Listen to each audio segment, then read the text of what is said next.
This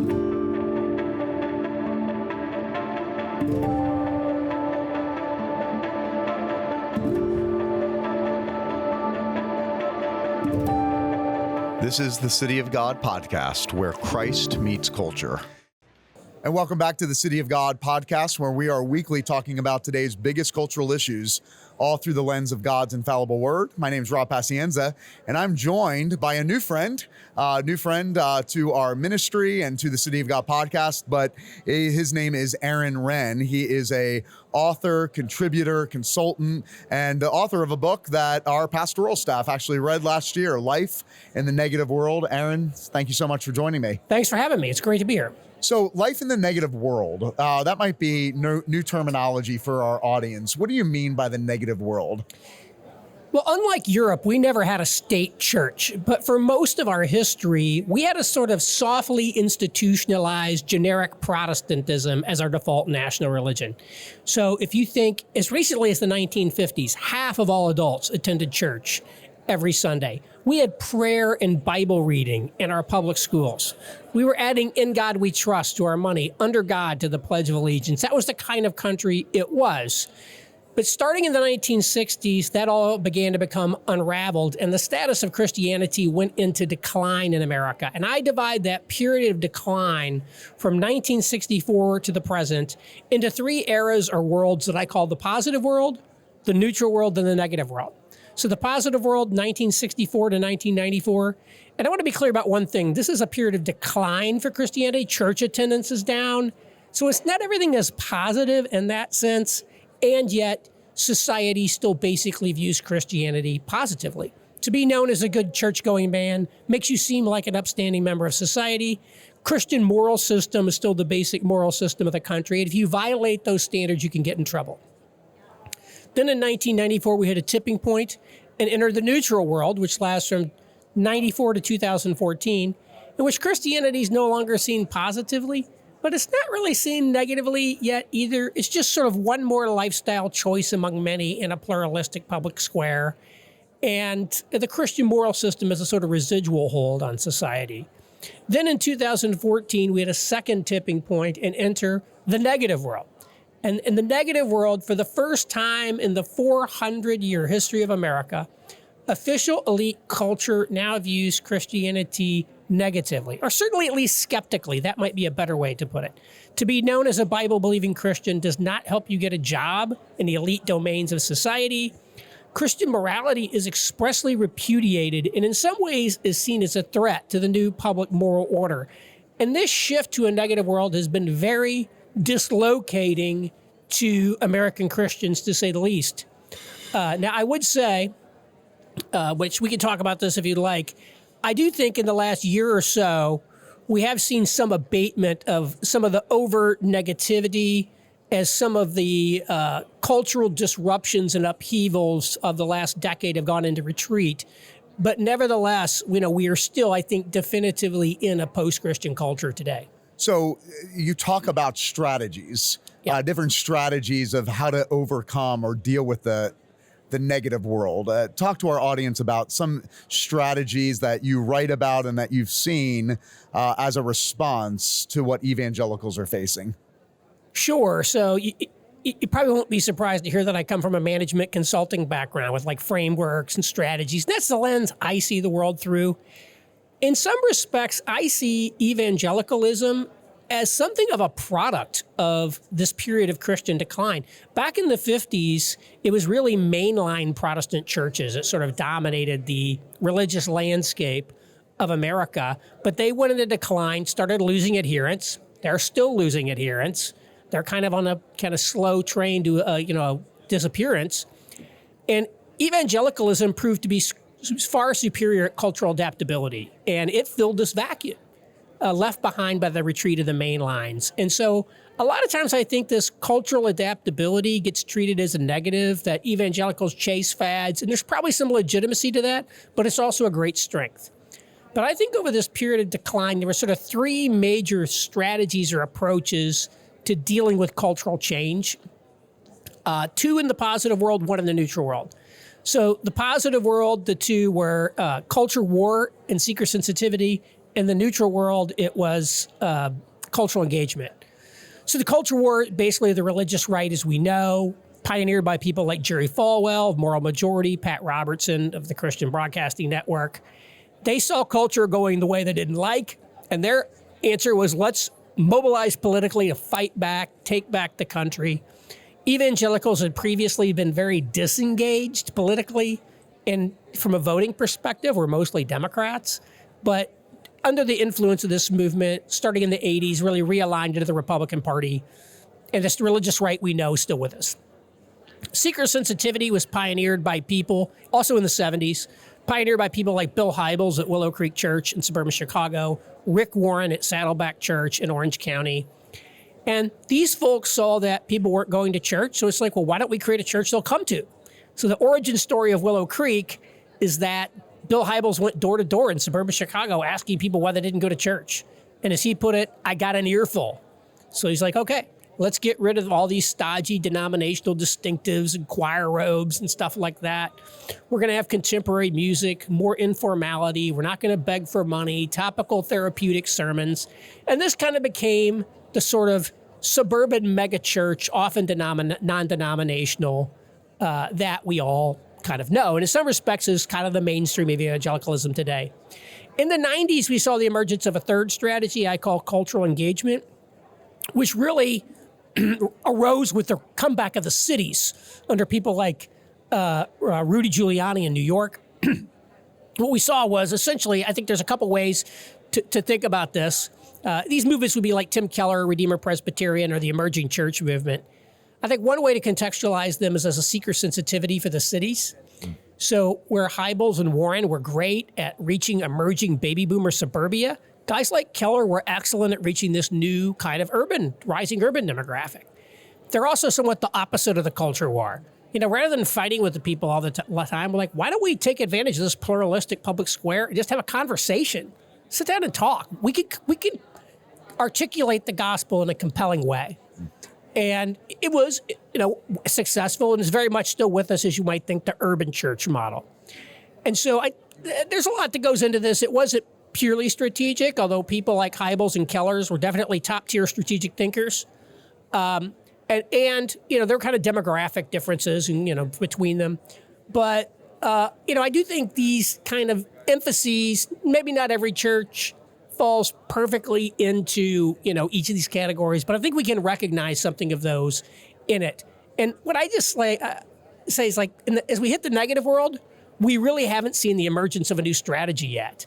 And I think that is really the gap that we need to fill in evangelicalism. So that's perfect segue into the next question. What is your king for the day? Right. And putting on your strategy hat, what is the strategy that you see is missing and lacking, but really is the answer for the church in the 21st century? Yeah, that's a good question. And, about 75% of my book is taken up with sort of starter ideas. And one point I make is, much like the Israelites crossing into the promised land, we have not been this way before. It really is an unprecedented period in America in terms of the way that we no longer have this sort of generic Protestant or sort of generic Judeo-Christian, as it morphed in the post-war era, sort of moral system underpinning the sort of culture. And so we're in kind of uncharted territory. And so I think we have to kind of explore, and I think it's going to be a lot of different people trying different things there. I think one thing we need to do is sort of adjust to the fact that although we're still a large group of people, we really aren't the cultural mainstream anymore. And this is very hard for, I think, Protestants, American Protestants, evangelicals, certainly white Protestants, who've always thought of themselves as the mainstream of American culture. Well, that's really no longer the case.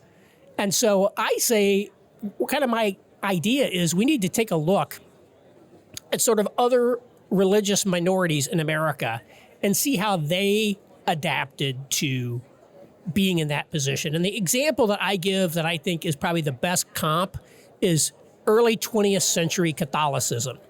Because in pre-war America was really an anti-Catholic country. It basically was. So you had all these Catholic immigrants coming here from places like Sicily and southern Germany, where my families came from. I'm from Catholic peasant stock on both sides of my family, demographically.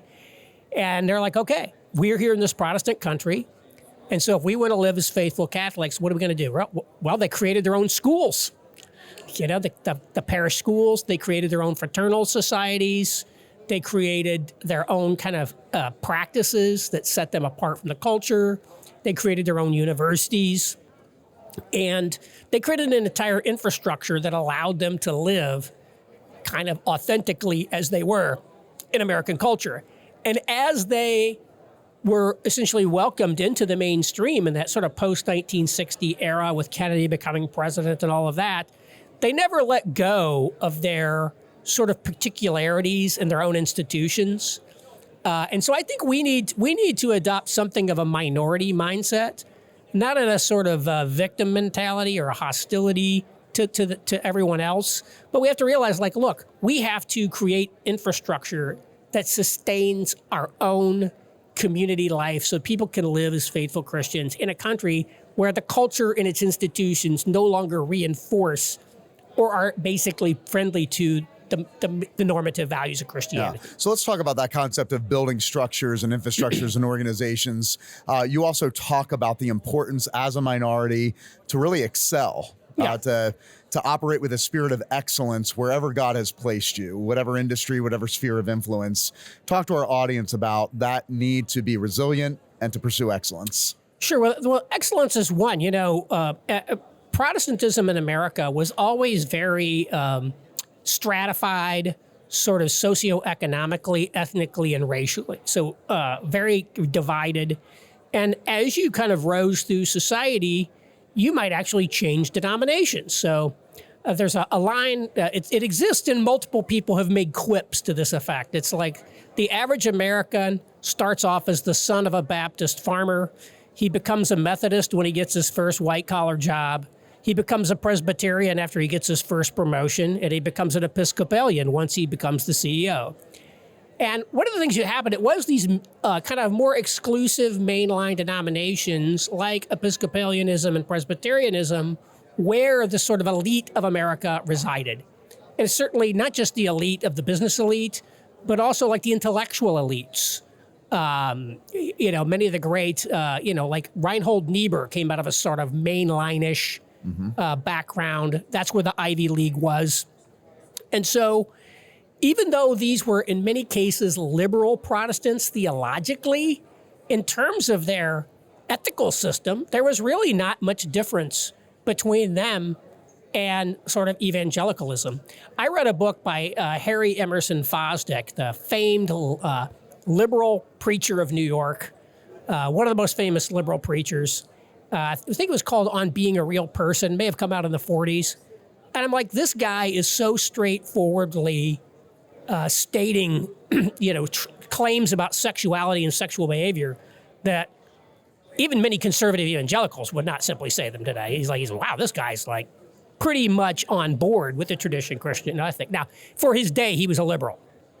And people would say he was softening views on things, but like certainly they didn't, they did. So I think, but the point is now, so evangelicals, I think, always had to rely on sort of other, mainline Protestant thinkers and elites and intellectuals as sort of the leadership class. And with the loss of the mainline denominations, the fact that Harvard, Princeton, Yale, and all these things are no longer really self-consciously Protestant institutions, which they were in the 1950s, then, again, a liberal Protestant, but Protestant, we sort of lost some of our intellectual classes. And this leads to the so-called problem of the evangelical, scandal of the evangelical mind. There are no evangelicals on the Supreme Court. There, even though, evangelicals are the largest, most important, most loyal voting bloc of the Republican coalition, movement conservative think tanks and magazines have virtually no evangelicals in top leadership positions. It's almost entirely Catholic run. And so to the extent... Why do you think that is?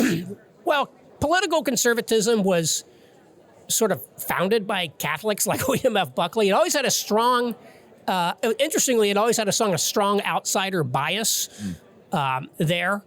So that's Maybe just that's a whole other topic. It is a whole other You know, topic. the sort of their enemies were actually sort of the WASP elites of the day, which is kind of interesting to have a conservative movement that is sort of social outsiders in a sense. But, I think the fact that we don't even supply necessarily the intellectual leadership of our own movement. We're looking to Catholic philosopher Charles Taylor to tell us about secularization. We're looking at Catholic political scientist Patrick Deneen to tell us about liberalism. We haven't really developed an intellectual class that is self-consciously sort of publicly centers their Protestant evangelical identity in the way that's true of Catholics. Like, think about this guy, Adrian Vermeule, Harvard law professor, Catholic integralist, kind of a quirky guy. But I'm not even going to name him because when I kind of researched who I think are the absolute top sort of evangelical academics. Some of them never publicly state. Yeah, there is a vacuum. Well, they exist. There actually are more evangelicals than you think, but they are under deep cover. They never tell you that they're an evangelical, which is kind of weird. The Catholics, just J.D. Vance is a Catholic, right? Sure. It's very much part of his public identity. We just don't have as much of that. Yep. And so I think we're scared to talk about political theory, scared to talk about natural law. Right. So we need to have people who can achieve, intellectual excellence in leadership and I think intellectual domains. I think we have a lot of great people in business. But even there, if you look at the paradigmatic evangelical-owned businesses, what are the big evangelical own and run businesses? People would say Chick-fil-A, Hobby Lobby, great companies. I love Chick-fil-A. It's nobody's I'm not going to, take second fiddle to anybody on how big of a fan of Chick-fil-A I am. But they're sort of like workaday businesses. It's not like Rupert Murdoch controlling Fox News, right? Or that really can influence culture. That influence culture. There are very few, evangelicals in Silicon Valley, for example, in these things. Now, there are a couple like Trey Stevens at Founders Fund, Gary Tan at Y Combinator. I think we actually have the New York Times actually just wrote an article about kind of the rise of Christianity in Silicon Valley, which is great. We need to have people like a guy like Trey Stevens who will simply center, I'm an evangelical, I'm a venture capitalist, I'm a founder, people like that. But we've been sort of excluded. No evangelicals in the Supreme Court. And so I think there have been a lot of, call it the leadership domains of society, we've sort of been excluded from. And we've relied on sort of the liberal Protestants to fill those. Now I think we need to provide leadership both to our own people, in a sense, to help them guide in the world, but also to contribute our fair share to the general flourishing of society. Not to run, the finance industry or the media industry as a Christian ministry, but simply to have, overall excellence and to help restore trust in institutions, which is in decline. Can we be a part of the solution to what ails America? In more than just casting a vote, but in actually running the show. Yep. That's the thing. I think a lot of times it's never occurred to evangelicals that they might actually be in charge of something. And I might be able to essentially reshape the institutions of our state or reshape the institutions of this university, not to turn it into, to a religious institution necessarily, but to just make it function well. Yep. How do we pursue excellence and shalom in our modern day Babylon? So that's kind of, I think that's something we ought to be thinking. But again, there is a point of providing intellectual and other leadership to our own people. Yeah. Which we have not had as much of that as we should. Again, I'm not going to say there's zero. There's some, but we are punching below our weight. Yep. That's a good word. When we think about the world of gender madness and confusion that we live in, the sexual revolution, transgenderism being rampant, what role does the nuclear family, according to God's design, play in answering the challenges of the sexual revolution of the 21st century? Yeah, the issue that I really focus on, there's sort of two issues that I focus on there. One is the challenges facing young men. Which I guess you could call that a gender issue, is we know that men are falling behind women in educational attainment and many other domains of society. There's a lot of these troubled young men, and there's been this massive rise of online men's influencers who young men are looking for for guidance in life. And that is what got me interested in writing about evangelical issues a decade ago. Over a decade ago, I saw young men turning away from the churches, away from traditional authorities, looking to these online guides. And I'm like, what's up with that? And back then, it wouldn't have even computed, because if I told you who these people were, you would have never heard of them. Well, now everybody's heard of Jordan Peterson, Joe Rogan. There's this guy, Andrew Tate, a very toxic fellow who's probably bigger than those two guys in terms of like the youth reach. And so, to be blunt, they ate our lunch. And the church seems strangely indifferent to the fact that they've lost.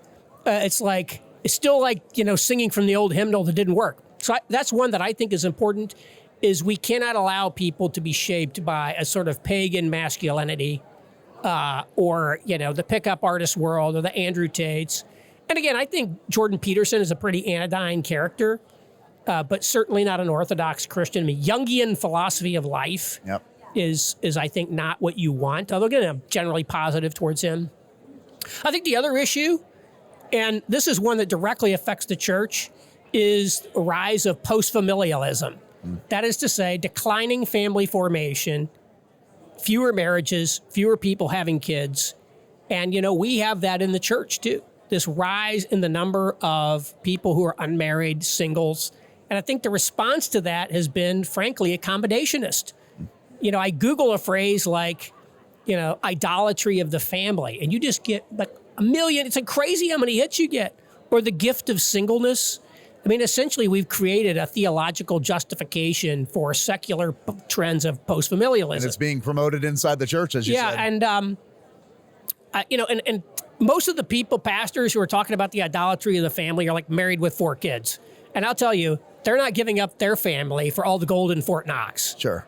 And it's great to be single when you're in your 20s and your 30s and you're having fun and you're going out to great restaurants and you're going on trips to Europe and all of that. But, by the time you get to be in your 40s or your 50s or your 60s or the 70s, all of a sudden, it's not as fun as it used to be. I can tell you that. And a lot of these people are much less happier than they let on publicly about it.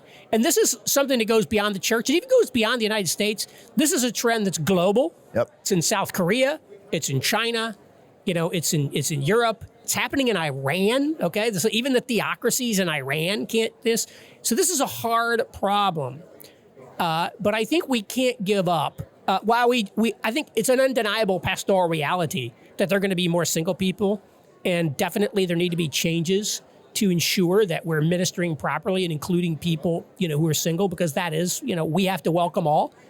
At the same time, we can't just sell out people's futures. We have to help people find ways to get married, stay married, have kids. We can't abandon the, marriage and children as the sort of normative path of life for most people. Again, it's not true for everyone. There are exceptions. Sure. But it can't be the rule. But it can't be the norm. Yep. And that's what I say. I think the issue with all this sexuality stuff in the culture is that we take the exception case and spend all our time talking about the exception case. Sure. We don't talk about the normal case. Yep. And that's the one thing we need to be, I think, focused more on, because that's where the numbers are in terms of people. Yeah, we give up on God's design for the family. We give up on the cultural mandate. I mean, this is God's plan for human flourishing and for his kingdom to be advanced. Yeah, I mean, I just think it is human flourishing. I mean, you can be theological, but it's also just like try to talk to people practically. It's like, okay, great. When you're like 70 and single and you don't have any kids. Yep. Yeah. That's not a great place to be. Not at all. And as a guy who had like one kid at age 47, I'm in that camp myself a little bit. And so, that's just the reality. Like, wow. And that's where I feel like there was a great article in The Atlantic maybe 15 or so years ago by a woman named Lori Gottlieb. It was kind of infamous. She turned it into a book. It was called Marry Him, like the case for settling. And she's like 40. She never got married. She had she became like a single mother by choice. And she's like, don't make the mistake I made. Yeah. You should be getting married because as much as, all these married women are in much better position than I am as a single mother at 40. And it's amazing to me that, a secular Jewish person like Gottlieb will make that case. I've never heard an evangelical make that case. Let me tell you how I made a mistake and where I am today and how I regret that. And I feel like we need to be honest about some of that stuff. It's like, it's not, and even if you're not in a bleak place and your life's still pretty good, which to be honest, if I were single, my life'd still be okay. Wouldn't be terrible. But just the disappointments, and this is where like the idolatry comes in. And I think is really unfortunate. Idolatry constructively, and the way people talk about it means if you don't get it, you're really sad about, you must have made an idol out of it. So it almost encourages a sort of Buddhistic view of life, which is the path to avoiding idolatry is to purge oneself of any desires, so that, when all these things happen, you're sort of indifferent, or you could even talk about them as a blessing. I think you can make an idol out of a family for certain, but I think if you wanted to be married and you didn't get married, and that is causing you sadness and grief, that's a completely legitimate thing to feel. Yeah. Sometimes you're just sad because there's things that you wanted that you didn't get. I wish I had 3 kids or more kids. It didn't happen. And I got to accept that reality, but it doesn't mean I can't also somewhat mourn over the loss, sure. I think. Yeah. A final question. As Christians living in a negative world, is it even possible, or should we even be pursuing a positive world? I am not one of these people who thinks the United States is destined to follow Europe into a more secularist path. I don't think we're having a going out of business sale for Christianity in America. There's actually just today a survey out from Pew Research showing that the decline in Christian identity is actually flatlined. And may even ticked up a little bit, around 60%. So maybe we've kind of bottomed out in some respects. So I think Christianity in America has a potentially very bright future, to be sure. But cultural change that would regenerate something like a positive or like that mid-century world is probably going to be beyond the span of my life. I'm 55 years old. The Summer of Love was 2 years before I was born. Think about how long the ideas of the 60s, which, by the way, didn't originate in the 60s. They go back even beyond that. But let's just assume it was the 60s. How long did that take to percolate to the culture to now? And it's not even done percolating to the culture. And so I think the idea is cultural change takes longer than we think in some ways. And so I think there's always going to be these oscillations. We may be moving into a more culturally conservative era, much like we had the culturally conservative era of the 80s, but that didn't bring back a positive world. Ronald Reagan and the Republicans of that era, they didn't touch the divorce revolution. They didn't even attempt to touch it. And so I think, a more culturally conservative era is not going to look anything like, what it was. So I think cultural change is like a long-term project is what I would say. We should be, at least we should have that thought process. Yes. It took, it really took probably about 200 or 300 years before growth of Christianity in the Roman Empire began transforming culturally the empire and its policies. So it takes a while. Takes a while. Something we should pursue, right, but pursue with patience. Right. Yep. Aaron, thank you so much for being on the program today. Check out Aaron Renn's book, Life in the Negative World. It was the #1 read for me in the year 2024. Wow, thank you. As I said before, our pastoral staff read through it. It was recommended in our sermon series that I did in the fall, Politics in the Kingdom of God.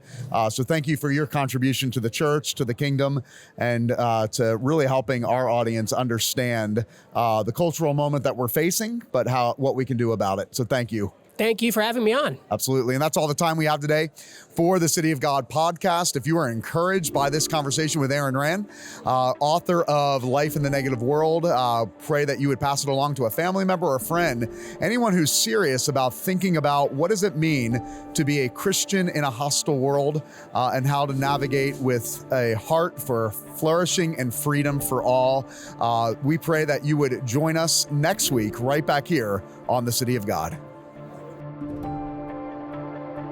The City of God podcast is produced by Coral Ridge Ministries and made in partnership with the Institute for Faith and Culture. Visit us at cityofgodpodcast.com to access all of our previous episodes.